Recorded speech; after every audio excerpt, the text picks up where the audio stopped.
শুক্র, কাজেই শুক্র দিয়ে থাকে সৌন্দর্য। একটা মানুষের দেখবেন ফর্সা হলেই যে সুন্দর হয় এরকমটা নয়, আবার একটা কালো মানুষের মধ্যে এত সুন্দর গ্ল্যামার, তার দিকে লোক হাজারো মানুষের ফেলে তার দিকে তাকিয়ে থাকবে কেন?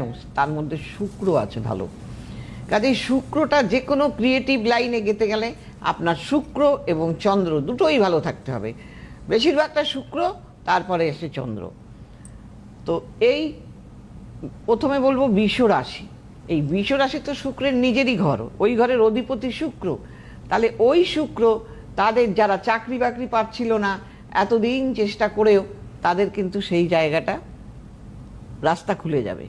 এবং যারা ব্যবসা করেও লাভবান হচ্ছিল না, তারা বিনিয়োগ করে ভালো লাভবান হবে।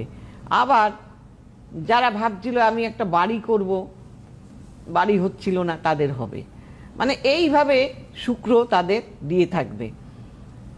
বৃষ রাশি, কন্যা রাশি এবং সিংহ রাশি, এই তিনটে রাশির ক্ষেত্রে কিন্তু এই সব ফল পাওয়া যাবে। এবার আমি বললাম পাওয়া যাবে।